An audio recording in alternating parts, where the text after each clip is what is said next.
Alors, je vois des mots dubitatives, inquiètes, des sourcils froncés, des fronts plissés. Alors, on va implorer l'Esprit Saint.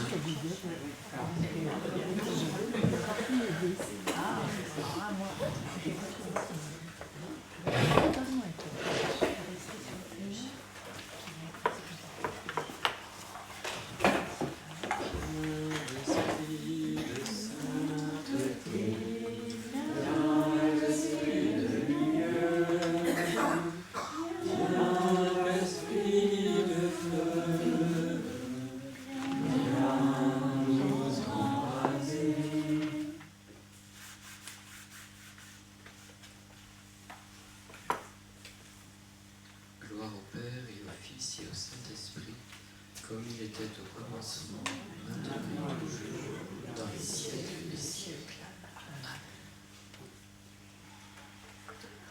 Alors, donc, la lecture manifestement a été plus difficile que ce matin.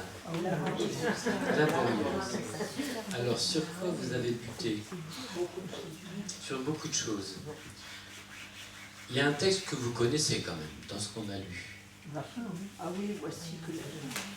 Voilà, donc il y a l'oracle de l'Emmanuel qu'on lit,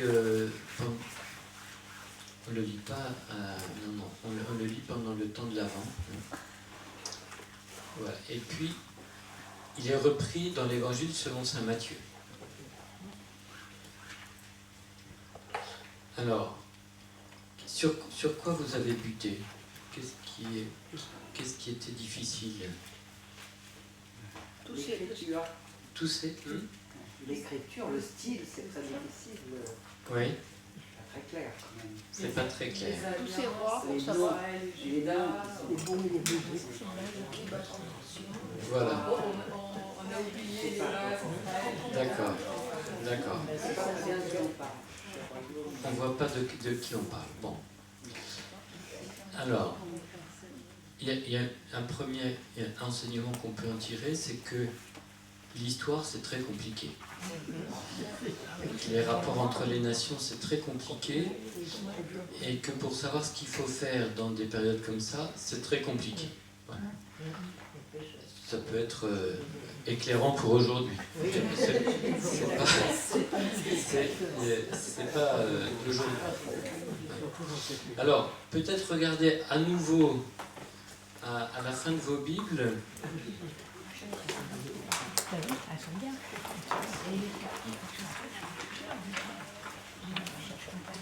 Alors, je vais peut-être essayer de me risquer à faire des dessins.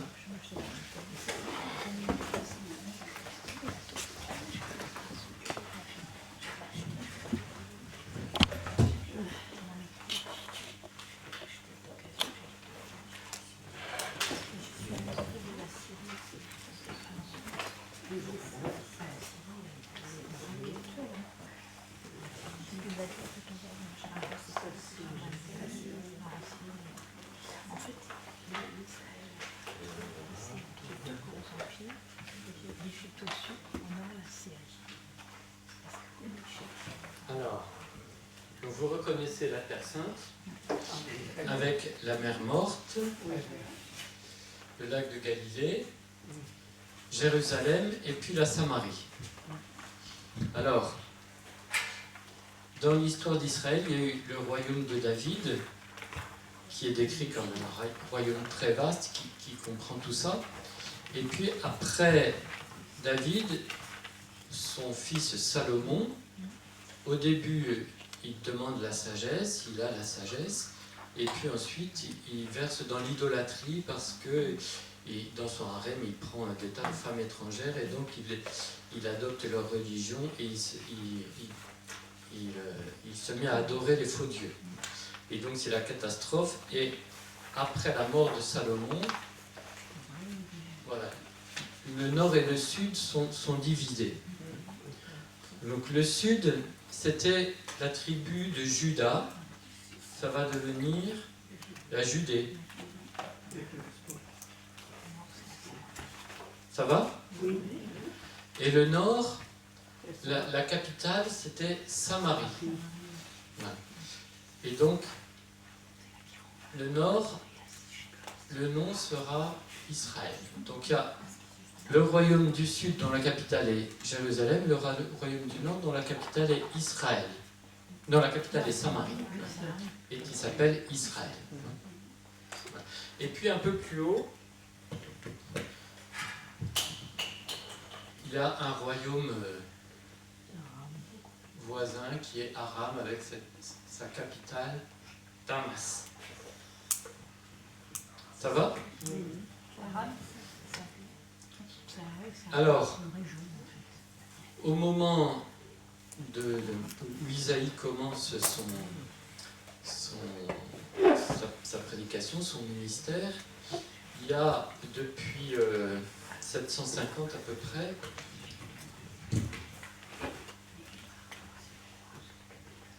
un empire qui se développe, qui est conquérant et qui s'appelle l'Assyrie.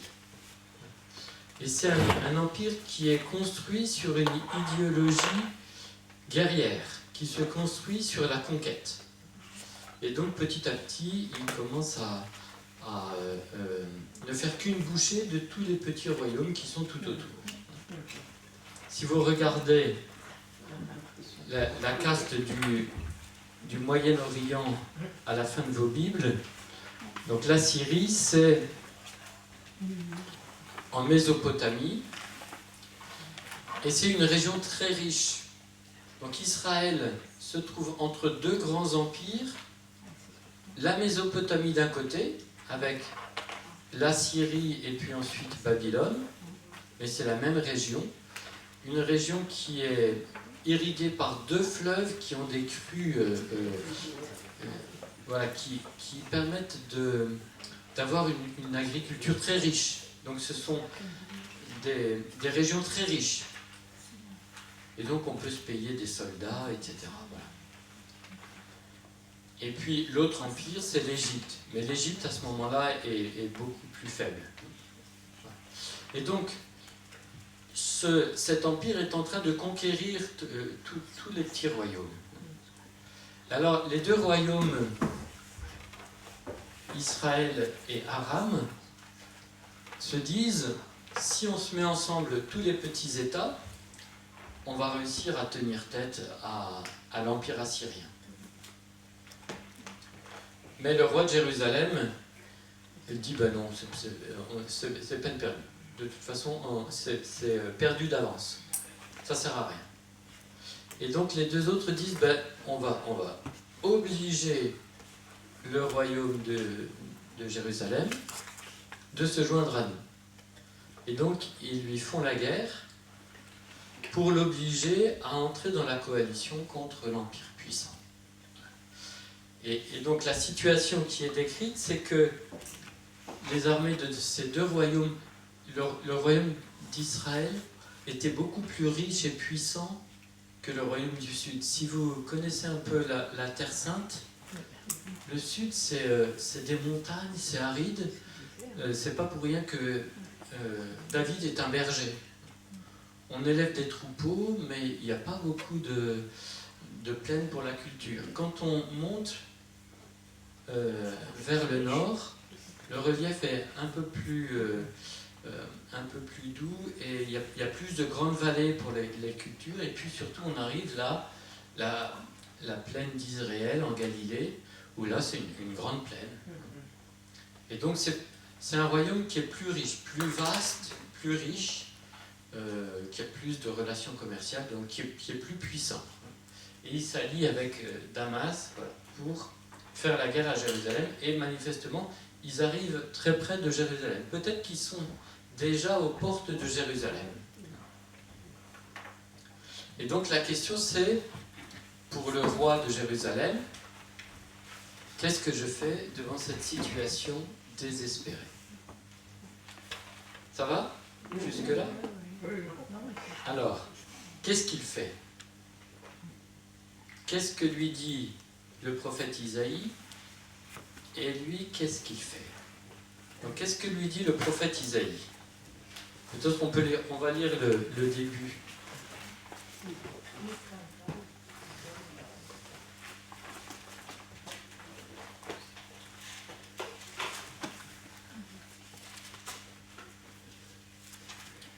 Quelqu'un peut le lire dans la Bible de Jérusalem jusqu'au jusqu'au verset 9. Chapitre 7, versets 1 à 9. Ouais.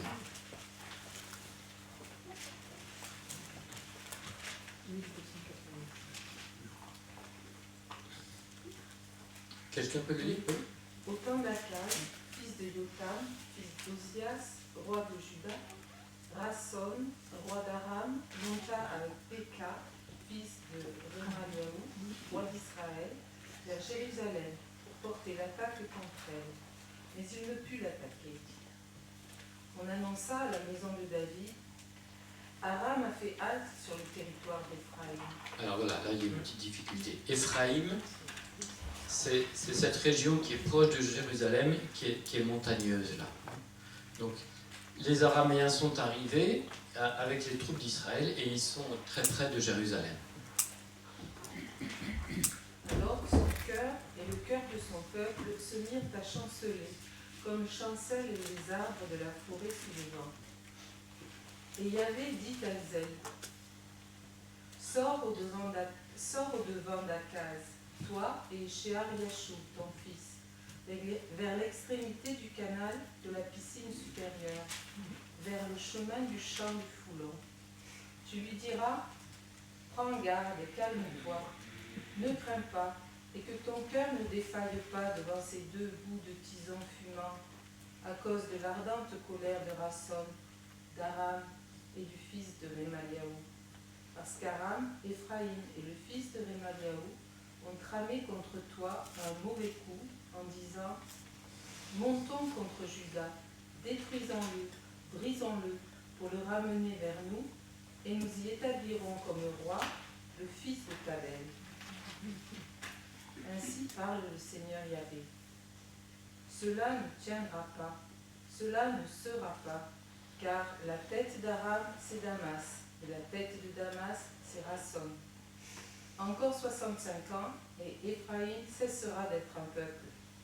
La tête d'Éphraïm, c'est Samarie, et la tête de Samarie, c'est le fils de Remaliaou. Si vous ne croyez pas, vous ne vous maintiendrez pas. Voilà.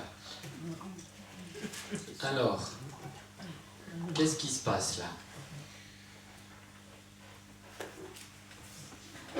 Dieu intervient. Dieu intervient. Dieu intervient pour lui dire par le prophète. Par le prophète. Il envoie le prophète. Dieu intervient toujours par des hommes. Quand il parle par des hommes. Donc il envoie le prophète. Alors, avant qu'il envoie le prophète, qu'est-ce qui nous est dit au verset 2? Non, au verset 2.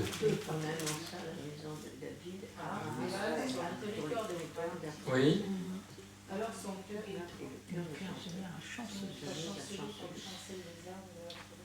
Oui. Et comme vous dites, ils crèvent de peur. Ils ont la frousse. Hein. Ils sont tout tremblants, hein, comme les feuilles des arbres dans le vent. Ils n'ont aucune consistance. Hein. Ils sont complètement chamboulés. Mais c'est un petit pays contre eux. On est d'accord. Ils ont toutes les raisons d'avoir peur. Mais, vous voyez, le verset 2 insiste vraiment. Hein. Le cœur du roi et le cœur du peuple. Le roi, quand même, il a la responsabilité du peuple. Hein. Si le roi tient bon, il peut maintenir le peuple dans l'espérance. Hein. On a ça dans l'histoire des chefs qui, dans une débâcle complète, disent « Non, ça y est, courage, on va réussir. » Là, le roi, il est d'aucun secours parce qu'il a autant la frousse que le peuple. Il est anéanti. Voilà. Et donc le Seigneur envoie le prophète, mais est-ce que le prophète est seul? Non, il a son fils avec lui. Et comment s'appelle son fils? Chéa, Ah non. Voilà. Et alors, vous devez avoir une note qui explique que signifie un reste reviendra. Voilà. Voilà, le petit reste. Donc, juste avant, le chapitre 6 se terminait là-dessus, regardez. Chapitre 6, verset 13, c'était l'envoi en mission du prophète dans une situation... qu'est-ce qu'on peut dire de l'envoi en mission du prophète? À qui est-il envoyé?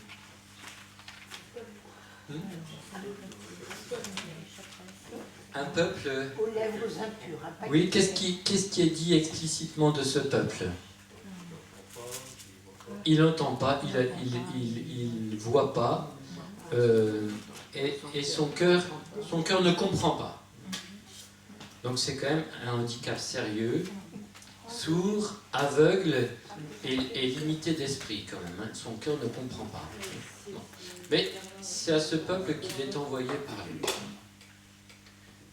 Et donc le peuple n'écoute pas et donc il annonce un désastre, mais il y a d'abord au verset 13, il subsistera un dixième, et le dixième même sera livré au feu, et donc il ne restera plus que un petit reste du petit reste. Hein.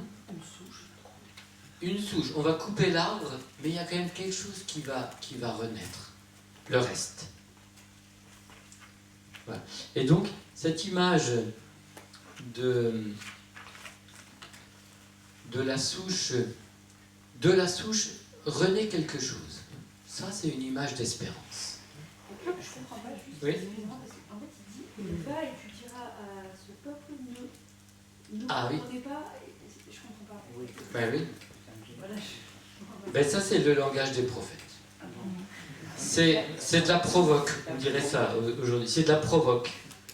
Enfin, c'est... je t'envoie, mais je t'envoie au casse-pipe. Le début du livre d'Ézéchiel, c'est pareil. Je t'envoie vers un peuple qui, de toute façon, est bouché. C'est pas la peine, voilà. Mais je t'envoie. Voilà. Ben, c'est sympa, mais... voilà. Mais... pourquoi? Parce que...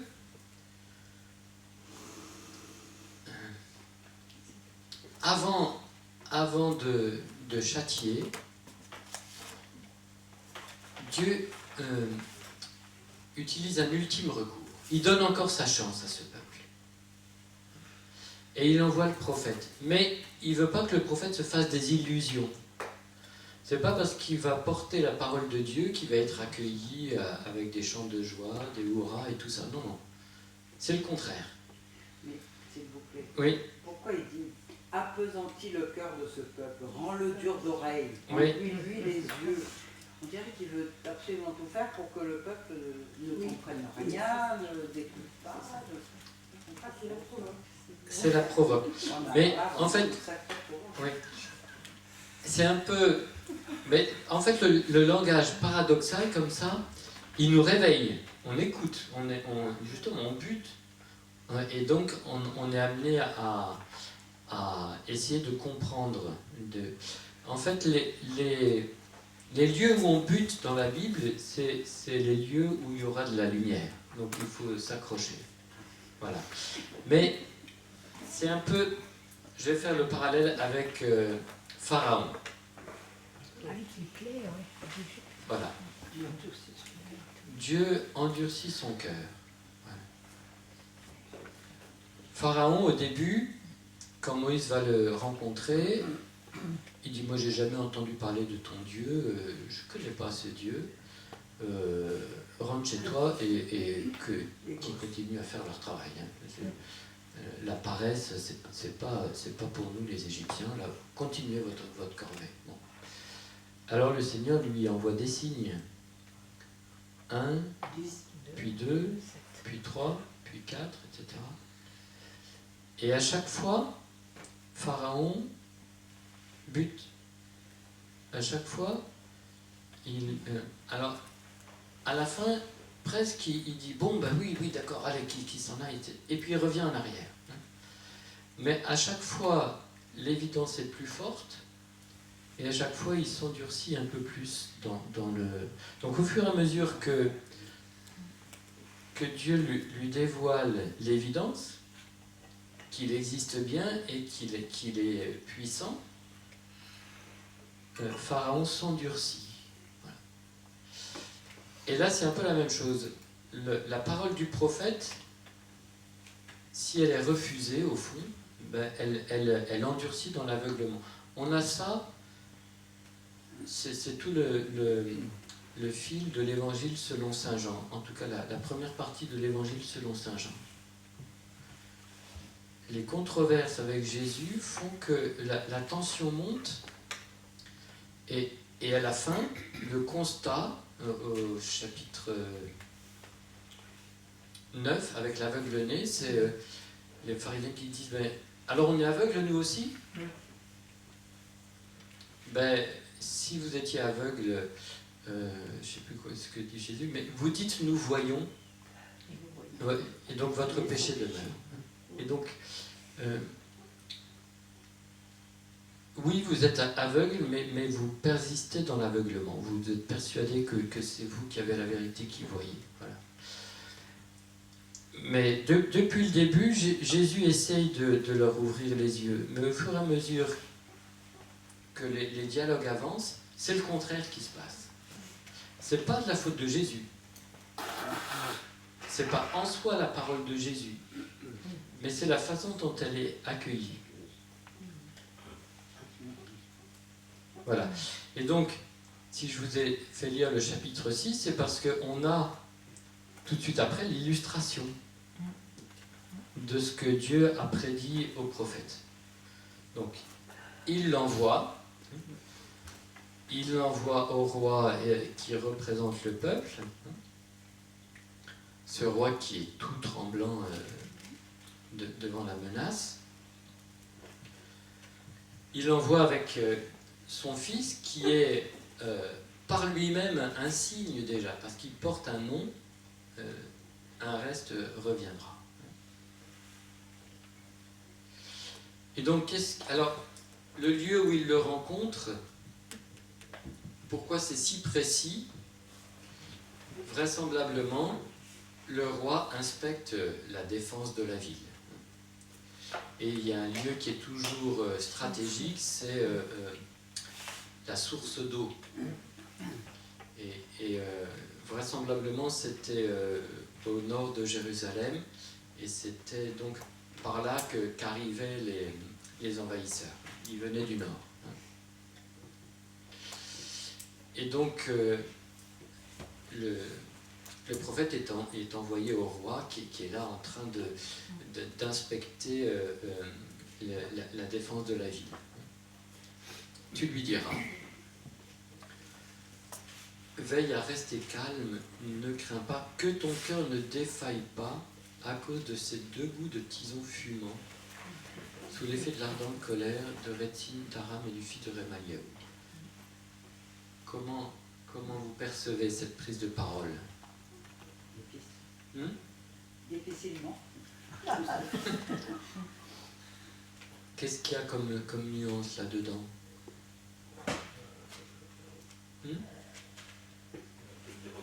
Un peu d'ironie. Tu trembles là, ton cœur est tout tremblant, mais c'est des bouts de tison fumant. C'est une mèche... Il va s'éteindre. Bah oui, qui va s'éteindre. Vraiment, il n'y a pas de quoi s'affoler. Hein. Reste calme. Hein. On ne craint pas. Dieu, on dit bien qu'ils n'ont pas pu livrer bataille. Enfin, ils sont arrivés jusqu'au Oui. Bordeaux. Oui. Ils n'ont pas pu livrer bataille. Oui, sauf que ça c'est le narrateur qui dit ça. Ah.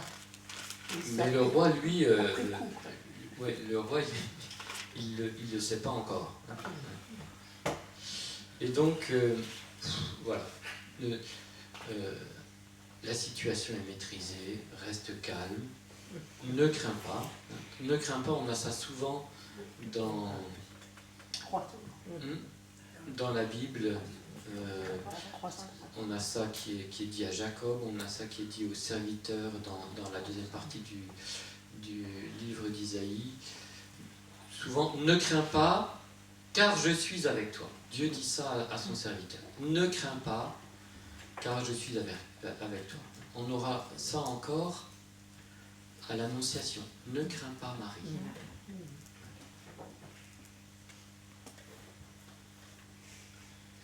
Voilà. Et donc, on a au verset 5, puisque Aram avec Éphraïm et le fils de Remaliahu a résolu ta perte en disant. Le verbe ici a résolu, je ne sais pas ce que vous avez dans la Bible de Jérusalem au verset 5. Tramer contre toi Un mauvais coup. Voilà, c'est ça. Tramer. En fait, on pourrait dire à projeter contre toi. C'est l'idée d'un projet, d'un plan. Donc, ils ont leur plan. Ne crains pas leur plan. Et donc, verset 7, ça ne tiendra pas, littéralement, ça ne tiendra pas debout. Ça ne sera pas. Alors là, vous devez avoir dans la marge des références marginales, non? Rien du tout. Alors, dans la tome, il y a des références marginales. Alors, qu'est-ce qu'il y a dans la tome? 8-10. Je vous l'avais mis comme référence, je ne me souviens plus. Alors, on va aller regarder 8-10 et on va être généreux. Oui. Alors, on va prendre 8, 9,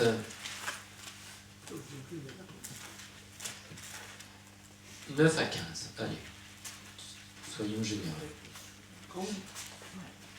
8, 9 à 15.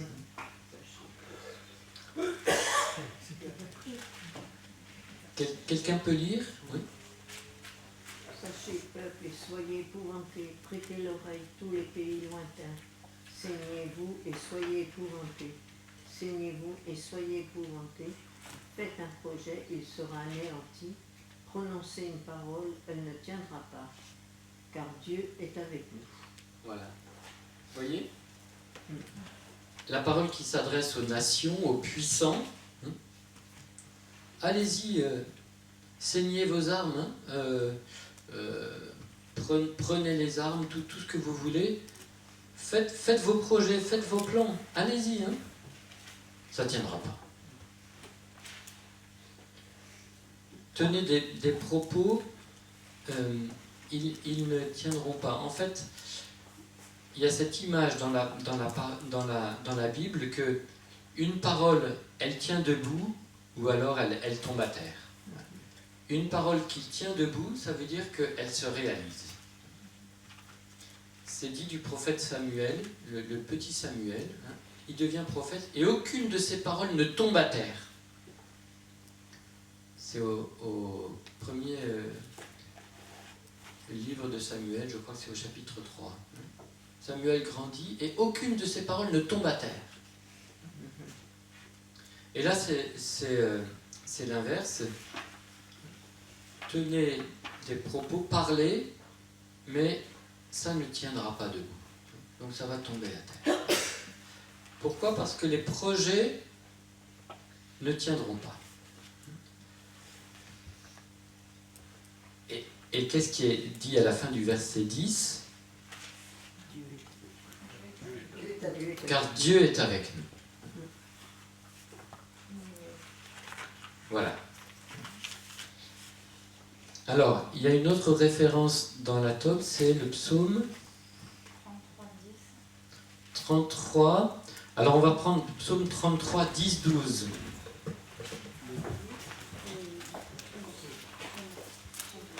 Psaume 33, 10, 12.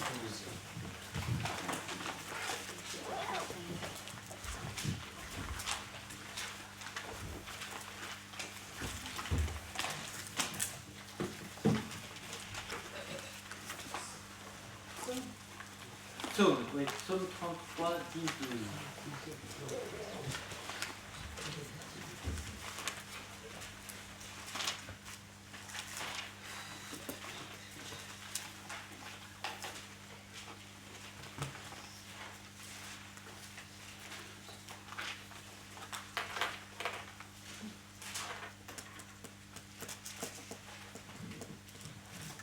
Alors on va commencer en fait au verset 4. Donc c'est un psaume qui évoque la parole du Seigneur. La parole du Seigneur est droite, toute son œuvre est sûre. Il aime la justice et l'équité, la terre est remplie de la fidélité du Seigneur. Par sa parole, le Seigneur a fait les cieux, toute leur armée, par le souffle de sa bouche. Il amasse, il endigue les eaux des mers, dans les réservoirs il met les océans. Que toute la terre ait la crainte du Seigneur, que tous les habitants du monde le redoutent. C'est lui qui a parlé, et cela arriva. Il a commandé, et cela exista. Ça, c'est l'œuvre de Dieu dans la création. Dieu dit que la lumière soit, et la lumière fut. Dieu parle, et ça se réalise. Par sa parole, il fait l'univers, et sa parole est droite, elle est solide, elle réalise ce qu'elle dit. Pour Dieu, penser, dire, faire, il n'y a pas enfin, ça coïncide exactement. Il a un projet, il l'exprime, il le dit, ça se réalise. Après, verset 10, 12. Le Seigneur a brisé le plan des nations. Il a anéanti les desseins des peuples. Le plan du Seigneur subsiste toujours. Les desseins de son cœur d'âge en âge. Heureuse la nation qui a le Seigneur pour Dieu, heureux le peuple qu'il s'est choisi pour patrimoine. On passe de la création à l'histoire des peuples. Et donc les peuples s'agitent, ils ont chacun leur projet, et les projets des puissances, c'est de conquérir le monde, depuis toujours. Le projet de Babel, c'est de construire une cité dont la tour monte jusqu'au ciel. Mais ça n'a aucun avenir. Ça ne tient pas. Ça ne tient pas debout. Ça ne tient pas. Qu'est-ce qui tient? Le seul projet qui tient, le seul plan qui tient, c'est le projet du Seigneur. Dans la création, comme dans l'histoire. C'est beaucoup plus difficile à voir dans l'histoire. Dans la création, oui, on voit bien. Tous les jours, le soleil se lève, tous les jours, il se couche, le lendemain, il se lève à nouveau. Bon, ça tient, c'est imperturbable. Les saisons, etc. Alors maintenant, ça commence à devenir un peu plus difficile à lire, même dans la création. Mais en tout cas, au temps de la Bible, la solidité de la parole de Dieu dans la création, aucun problème. Voilà. Mais c'est la même parole qui est à l'œuvre dans l'histoire. Et donc, le projet de Dieu, le plan de Dieu, c'est le seul qui tient debout. Et donc, les projets des peuples complots du roi d'Aram et du roi d'Israël, ils n'ont aucun avenir. Ne crains pas, Akaz, reste calme. Là, ça ne tiendra pas.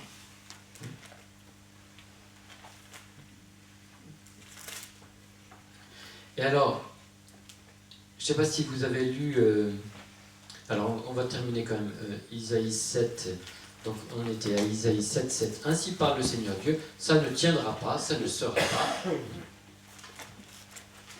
Car la tête d'Aram c'est Damas, la tête de Damas c'est Rétine, encore 65 ans Ephraim sera écrasé, ça sera d'être un peuple. Et ça s'est réalisé effectivement. Hein. Le royaume d'Israël va disparaître complètement parce que les Assyriens vont l'envahir.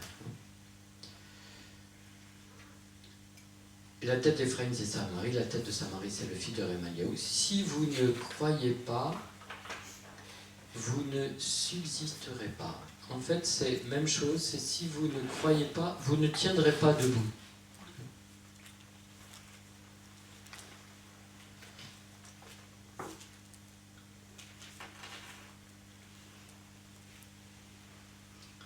Alors, comment Akaz a réagi, en fait? Si vous avez lu le livre des rois, qu'est-ce qu'il a fait, Akaz? Alors, ça c'est la suite, les versets 10, c'est le signe qui va refuser. Mais si on fait une incursion dans le livre des rois pour savoir qu'est-ce qui s'est passé. Il a fait l'alliance avec... Il a prié. Il a fait l'alliance avec la terre. Ah non, Akaz, il a prié, non. Non, il a fait alliance avec ça. Il demande, oui, l'aide du roi d'Assyrie. Voilà. Donc, il se jette dans la gueule du lion. Et il dit, je vais m'allier avec l'envahisseur. Et je me fais bien voir de lui. Il va éliminer mes deux ennemis, là. Bon. D'abord, Israël, c'était quand même des frères. C'est la descendance d'Abraham. C'est le peuple sorti d'Égypte aussi. Donc, je trahis mes frères, ça, il n'y a aucun problème. Et puis, après, il va se soumettre au tyran. Et donc, il va payer un énorme impôt parce que les envahisseurs écrasaient les populations qui dominaient. Et puis, qu'est-ce qu'il nous est encore raconté dans le livre des rois? Il a fait le sacrifice de son fils. Il a fait le sacrifice de son fils. Et puis, il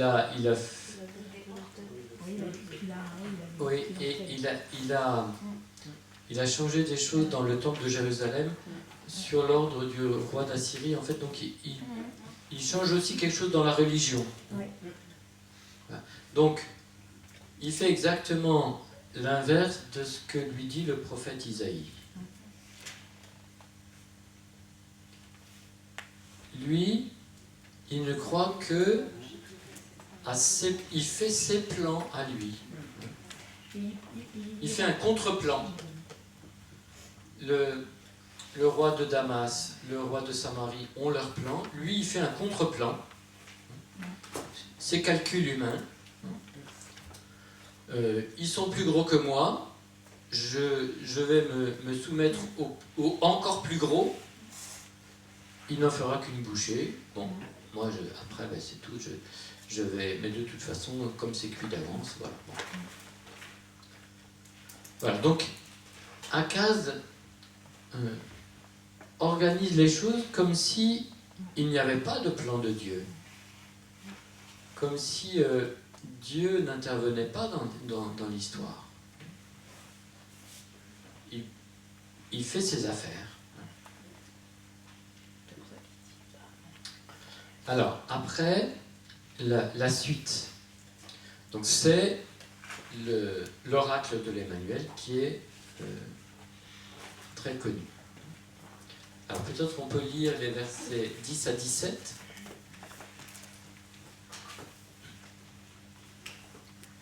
Quelqu'un peut le lire? Oui. Yahvé parla encore à Akaz en disant: demande un signe à Yahvé ton Dieu, au fond, dans le shéol, ou vers les hauteurs, au-dessus. Et Akaz dit: je ne demanderai rien, je ne tenterai pas Yahvé. Il dit alors: écoutez donc, maison de David, est-ce trop peu pour vous de lasser les hommes, que vous lassiez aussi mon Dieu? C'est pourquoi le Seigneur lui-même vous donnera un signe. Voici, la jeune femme est enceinte. Elle va enfanter un fils et elle lui donnera le nom d'Emmanuel. Il mangera du lait caillé et du miel jusqu'à ce qu'il sache rejeter le mal et choisir le bien. Car avant que l'enfant sache rejeter le mal et choisir le bien, elle sera abandonnée, la terre dont les 2 rois te jettent dans l'épouvante. Yahvé fera venir sur toi, sur ton peuple et sur la maison de ton père, des jours tels qu'il n'en est pas venu depuis la séparation d'Éphraïm et de Juda. Voilà, donc après le premier oracle d'Isaïe à Akaz, il prend à nouveau la parole et cette fois, qu'est-ce qu'il demande à Akaz?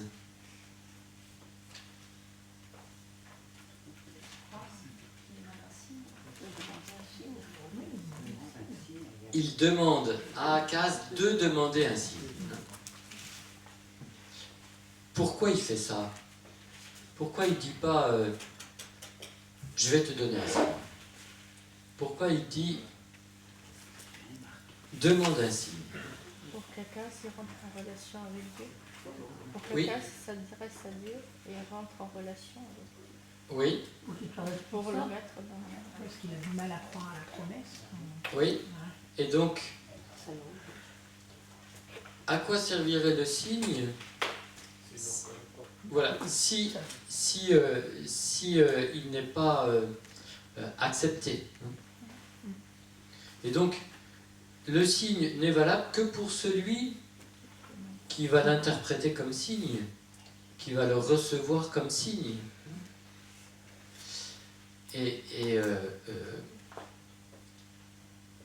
Et pourquoi Akaz réagit de cette manière? Parce qu'il a déjà son plan, enfin il a déjà tout prévu. Donc il n'a pas besoin du prof. Oui. Comment on pourrait paraphraser la réponse d'Akaz?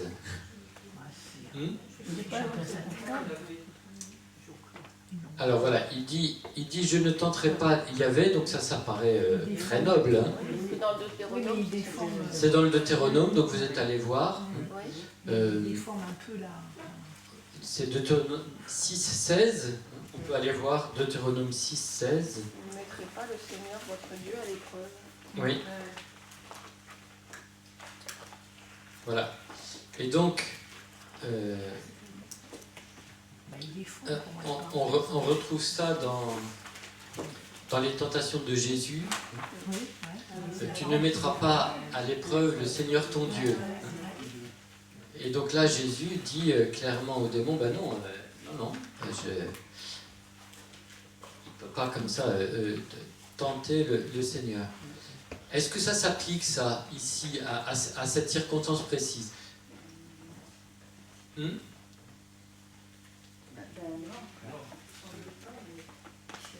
Pourquoi ça ne s'applique pas? Parce que c'est lui qui lui demande au Seigneur. Si c'est Dieu lui-même, ça veut dire que Dieu veut le donner. Et donc, c'est absurde de dire, non, je ne vais pas le tenter. Donc c'est de la piété, de la fausse piété. C'est un faux prétexte, c'est de l'hypocrisie. Ouais, c'est ça. Il ne veut pas que Dieu se mêle de ses histoires, et il prend une tournure pieuse pour dire, non, demandez un signe, moi, mais non, je ne vais pas tenter de mettre à l'épreuve le Seigneur mon Dieu. En fait,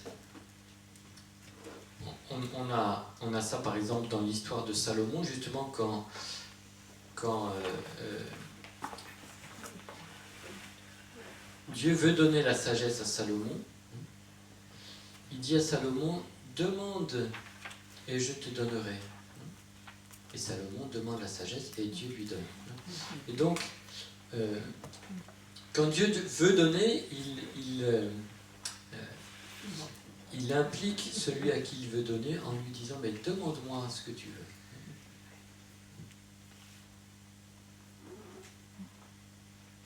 C'est un peu Jésus aussi qui, à l'aveugle-né, dit qu'est-ce que tu veux que je fasse pour toi? Comme si c'était pas évident. Ben oui, mais je veux que tu me le demandes. Je veux bien le faire pour toi, mais je veux que tu me le demandes.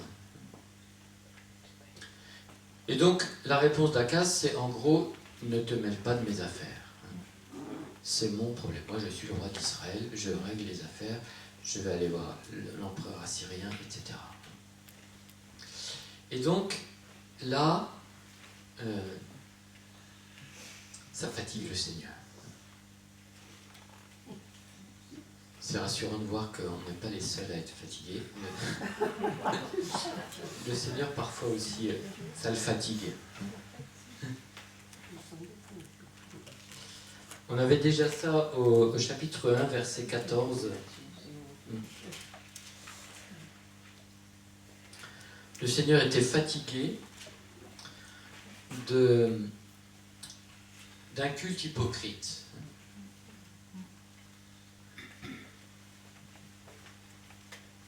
Et donc, la non-foi fatigue le Seigneur, l'irrite. Et donc, le Seigneur,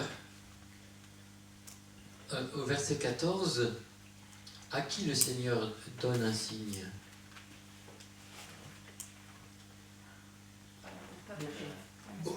Au peuple. Donc le roi n'en veut pas, il passe par-dessus le roi et il s'adresse au peuple. Et il donne un signe au peuple.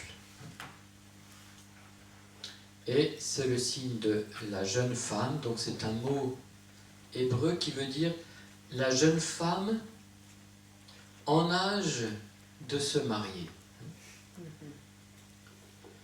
mais qui n'est pas encore mariée. Et c'est pour ça que la traduction grecque a traduit par la Vierge. La Vierge est enceinte, elle va enfanter un fils. Et ce fils, comme le fils du prophète qui s'appelait Un reste reviendra, le nom du fils est un signe. Il porte sur lui une vérité. Dieu est avec nous.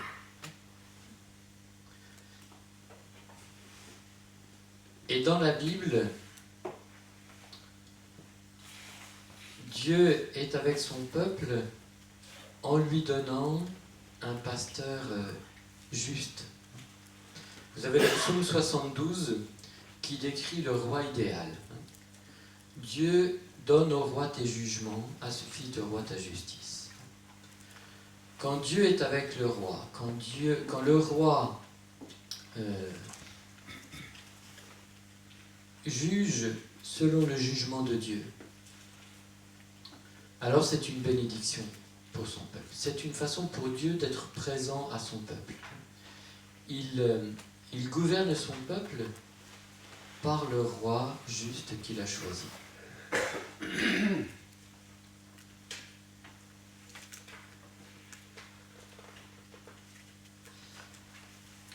Voilà. Donc, d'une certaine manière, on a une situation historique très difficile, une catastrophe imminente. Dieu dit, pas d'inquiétude, j'ai la situation bien en main. C'est pas le plan des nations qui se réalise, c'est mon plan à moi. Donc il suffit que vous restiez dans le calme et que vous croyiez. Si vous ne croyez pas, vous ne tiendrez pas. Et donc, cette attitude qui consiste à rester calme, c'est au fond, et à croire, c'est au fond, c'est ça l'espérance. Vous devez, alors je vous avais donné comme référence Isaïe 30, 15.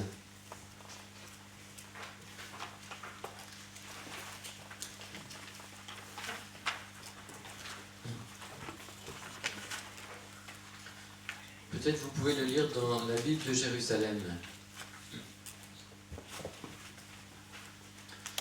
C'est le passage qui est juste avant la première lecture que nous avons eue ce matin à la messe. Quelqu'un peut lire dans la Bible de Jérusalem, Isaïe 30, 15. Car ainsi parle le Seigneur Dieu, le Saint d'Israël. Dans la conversion et le calme était votre salut, dans la sérénité et la confiance était votre force, mais vous n'avez pas voulu. Voilà. Le mot confiance, on peut le traduire aussi par espérance. Et donc, toujours dans une situation critique, votre salut est dans le retour à Dieu, la conversion et le calme, le repos, dans le silence et l'espérance, le calme et la confiance. C'est pas s'agiter à essayer d'organiser une défense, de calculer, faire des projets, c'est simplement s'en remettre à la réalisation du projet de Dieu, croire à ce projet de Dieu. C'est là qu'est le salut.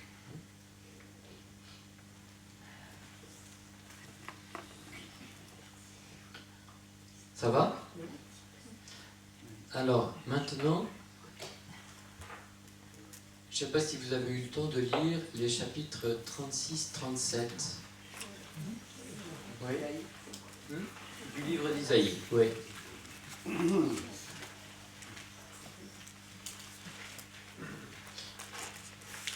Alors, peut-être on prend le temps de les lire.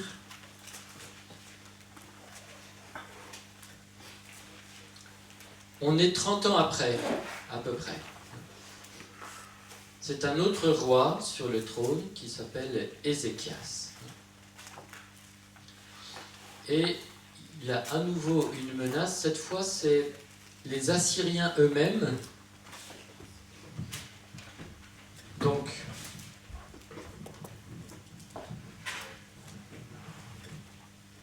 ce royaume-là, il a déjà disparu.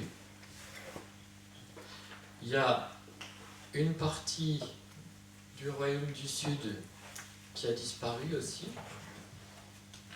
Il ne reste plus qu'un tout petit territoire là, qui est encore indépendant. Et les Assyriens viennent, ils font le siège de Jérusalem.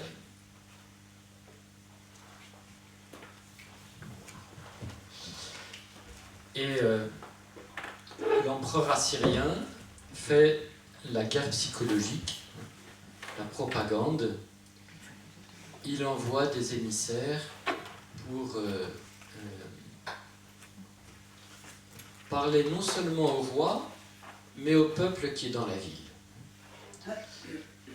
Alors, c'est l'émissaire, qui est un araméen, il parle en hébreu. Et alors les représentants du roi, ils disent « Non, non, tu peux nous parler en araméen, on comprend bien l'araméen. » Et il dit « Non, non, non, non, je parle en hébreu, comme ça tout le monde va comprendre. » Donc la propagande, la guerre psychologique, elle s'adresse au peuple assiégé qui commence à avoir faim, qui voit les armées tout autour, etc. Alors, on peut lire...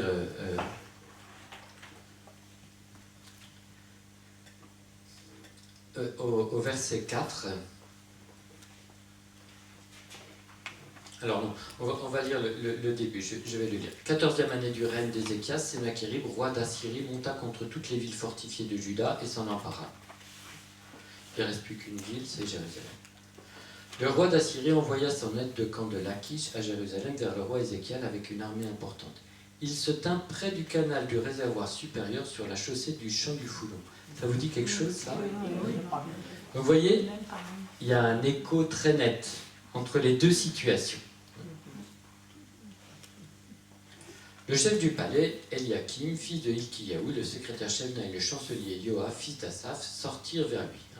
Les ministres, secrétaires d'État, etc. vont c'est pas le roi qui se déplace. L'aide de camp leur dit: dit à Ézéchias, ainsi parle le grand roi, le roi d'Assyrie. Quelle est cette confiance sur laquelle tu te reposes? Confiance, espérance. Je ne sais pas comment c'est traduit dans la Bible de Jérusalem. C'est confiance? Confiance. Tu as dit, il suffit d'un mot pour trouver conseil et force dans la guerre. En qui donc as-tu mis ta confiance pour te révolter contre moi? Voici que tu as mis ta confiance sur l'appui de ce roseau brisé, sur l'Égypte qui pénètre et transperce la main de quiconque s'appuie sur lui. Tel est le Pharaon, roi d'Égypte, pour tous ceux qui mettent leur confiance en lui. Tu me dis, c'est dans le Seigneur notre Dieu que nous avons mis notre confiance. Mais n'est-ce pas lui dont Ézéchias a fait disparaître les hauts dieux, etc.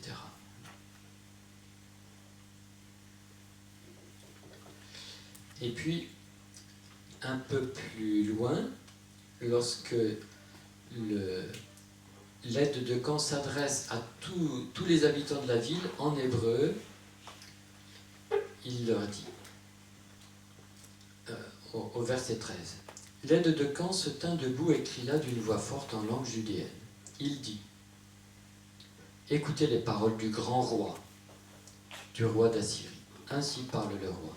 Qu'Ézéchias ne vous abuse pas, car il ne peut vous délivrer. Qu'Ézéchias ne vous persuade pas de mettre votre confiance dans le Seigneur, en disant, sûrement le Seigneur nous délivrera, cette ville ne sera pas livrée aux mains du roi d'Assyrie. N'écoutez pas Ézéchias, ainsi parle le roi d'Assyrie, liez-vous d'amitié avec moi, etc. Verset 18, qu'Ézéchias ne vous trompe pas en disant, le Seigneur nous délivrera. Les dieux des nations ont-ils pu délivrer leur propre pays de la main du roi d'Assyrie? Où sont-ils les dieux de Hamath et d'Arpad? Où sont-ils les dieux de Sepharwaïm? Ont-ils délivré Samarie de ma main? Lequel de tous les dieux de ces pays a pu délivrer son pays de mes mains pour que le Seigneur puisse délivrer Jérusalem de ma main? Verset 21. Le peuple garda le silence et ne lui répondit pas un mot, car l'ordre du roi était « Vous ne lui répondrez pas ». Et donc, que dit le discours du roi assyrien?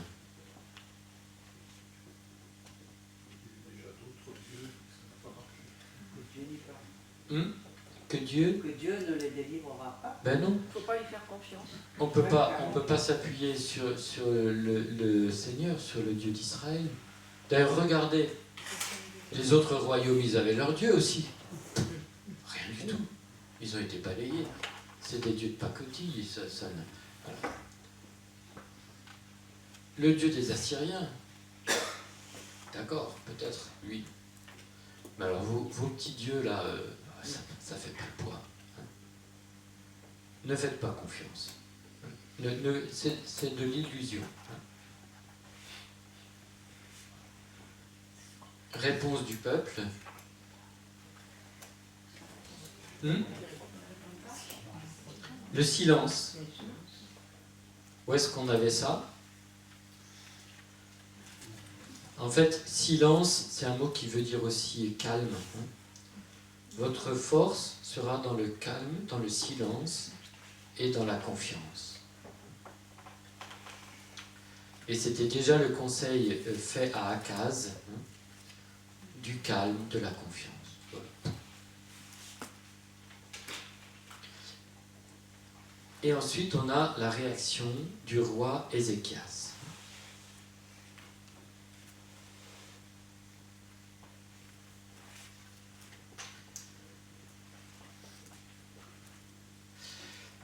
Je passe un peu au chapitre 37, verset 5. Les serviteurs du roi vont voir le prophète Isaïe, qui leur dit, vous parlerez ainsi à votre maître, ainsi parle le Seigneur, ne crains pas les paroles que tu as entendues et par lesquelles les serviteurs du roi d'Assyrie m'ont outragé. Voici ce que je vais lui souffler sur une nouvelle qu'il apprendra, il retournera dans son pays, je le ferai tomber. Donc, c'est pas ce combat-là, ce n'est pas le combat du roi de Jérusalem contre le roi d'Assyrie, c'est le combat du Dieu d'Israël contre le roi d'Assyrie. Le Dieu d'Israël s'est fait insulter publiquement par les envoyés du roi d'Assyrie. Et donc il va répondre. Son honneur est en jeu, il doit répondre. Et puis, l'empereur assyrien ne s'avoue pas vaincu, donc cette fois il écrit une lettre, il l'envoie au roi Ézéchias, et on peut lire les versets 14 à 20, quelqu'un peut le lire dans la traduction de la Bible de Jérusalem, versets 14 à 20, 37, versets 14 à 20. Ézéchias prit la lettre de la main des messagers et la lut. Puis il monta au temple de Yahvé et la déplia devant Yahvé. Et Ézéchias fit cette prière en présence de Yahvé. Yahvé Sabaoth, Dieu d'Israël, qui siège sur les chérubins, c'est toi qui es seul Dieu de tous les royaumes de la terre, c'est toi qui as fait le ciel et la terre. Prête l'oreille, Yahvé, et entends. Ouvre les yeux, Yahvé, et vois. Entends les paroles de Sénachérib, qui a envoyé dire des insultes au Dieu vivant. Il est vrai, Yahvé, les rois d'Assyrie ont exterminé toutes les nations et leurs pays. Ils ont jeté au feu leurs dieux, car ce n'étaient pas des dieux, mais l'ouvrage de main d'homme, du bois et de la pierre. Alors, ils les ont anéantis. Et maintenant, Yahvé, notre Dieu, sauve-nous de sa main, je t'en supplie, et que tous les royaumes de la terre sachent que toi seul es Dieu, Yahvé. Voilà, donc, le roi Ézéchias, il a bien compris ce qui se joue là. Ce qui se joue, c'est pas seulement les Assyriens contre Israël, c'est est-ce que le Dieu d'Israël existe? Est-ce que le Dieu d'Israël est puissant? C'est exactement la même chose que la rencontre entre Moïse et Pharaon. Qui domine le monde? Qui domine l'histoire? Est-ce que c'est Pharaon ou est-ce que c'est le Dieu d'Israël? Est-ce que c'est l'empereur assyrien avec toutes ses armées, ses chars et tout ça? Ou est-ce que c'est le Dieu d'Israël? Et donc, il prend la lettre, il dit, écoute, cette lettre, en fait, elle ne s'adresse pas à moi, Seigneur. Elle s'adresse à toi. Regarde, maintenant, à toi de voir. Peut-être que parfois, on peut faire ça quand on reçoit un mail, on ne sait pas trop quoi répondre, on ne sait pas quoi faire. On est dans une situation invraisemblable. Écoute, Seigneur, voilà, je mets ça devant toi. Et donc le Seigneur va envoyer à nouveau le prophète Isaïe, verset 21, Isaïe, fils d'Amoth, envoya dire à Ézéchias, ainsi parle le Seigneur Dieu d'Israël, auquel tu as adressé ta prière au sujet de Sennacherib, roi d'Assyrie. Voici la parole que le Seigneur prononce contre lui. Et donc, Isaïe n'a pas assisté à la prière d'Ézéchias dans le temple, mais il sait que Ézéchias a prié parce que le Seigneur lui dit, tu vas répondre. C'est intéressant, Dieu répond en envoyant un médiateur au fond. On va juste prendre ça, le 37-23, donc c'est la réponse de Dieu à l'empereur assyrien. Donc, à la prière d'Ézéchias, Dieu ne répond pas à Ézéchias, il répond à la lettre d'insulte de l'empereur assyrien. 37-23. Qui as-tu insulté et outragé? Contre qui as-tu élevé la voix et porté si haut tes regards? Contre le Saint d'Israël. Par tes messagers, tu as insulté le Seigneur. Tu as dit avec la multitude de mes chars, je suis monté au sommet des montagnes, aux retraites inaccessibles du Liban, pour couper la futée de ses cèdres les plus beaux de ces genévriers atteindre son plus haut refuge, son parc forestier. J'ai creusé, j'ai bu des eaux, j'ai asséché sous la plante de mes pieds tous les canaux d'Égypte. Vous voyez, cet orgueil, dans l'Antiquité, on appelait ça l'hubris, un orgueil démesuré. Et donc, le sentiment d'être le maître du monde, d'être supérieur à tout. Réponse, verset 26. Ne sais-tu pas que depuis longtemps j'ai fait ce projet, que depuis les temps anciens je l'ai formé, à présent je le réalise. Il t'appartient de réduire en tas de pierres les villes fortifiées, etc. Verset 28. Quand tu t'assieds, quand tu sors, quand tu entres, je le sais. Et aussi quand tu trembles de rage contre moi. Au fond, mon garçon, tu es dans ma main. Tu te prends pour le maître du monde, tu es au-dessus des montagnes, tu foules du pied les canaux d'Égypte, etc. Mais tu sais, hein, tu es dans ma main. Ce que tu fais, c'est la réalisation de mon plan. C'est pas tes plans à toi, ça fait partie de mon plan.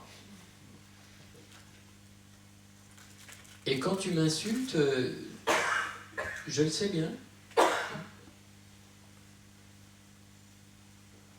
Voilà. Et donc, verset 29, parce que tu as tremblé de rage contre moi et que ton arrogance est montée à mes oreilles, je mettrai un agneau dans ton nez et un mort à tes lèvres. Je te ramènerai par le chemin par lequel tu es venu. Et cela te servira de signe. Cette année, on mangera le regain, etc. Donc, on a toujours les mêmes éléments. C'est moi qui réalise mon projet. Les projets des hommes ne tiennent pas, le psaume 33. Néant les projets des nations, le projet du Seigneur tient d'âge en âge. Et puis le signe.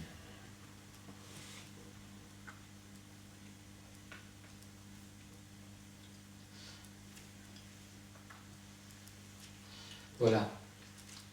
Ça resitue un peu pour nous ce signe de l'Emmanuel. Dieu avec nous. Au fond, ce signe qui était donné à Israël dans une situation désespérée, une situation sans issue. Ce signe, il sollicite un acte de foi. Est-ce que Dieu est avec nous ou non? Si Dieu est avec nous, alors nous restons calmes, dans la confiance, dans l'espérance, fondés sur la promesse du Seigneur, sur la certitude que s'il est avec nous, alors c'est lui qui assurera notre salut. Et en ce sens, c'est déjà une annonce de celui qui portera le nom d'Emmanuel, de ce Jésus, Dieu sauve, qui dans le combat contre les forces du mal sera celui qui donnera la victoire à son peuple.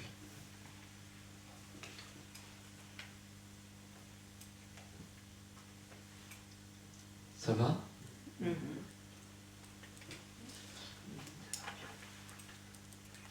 Alors on en reste là. Et donc demain on verra l'espérance d'Abraham au chapitre 4 de l'Épître aux Romains et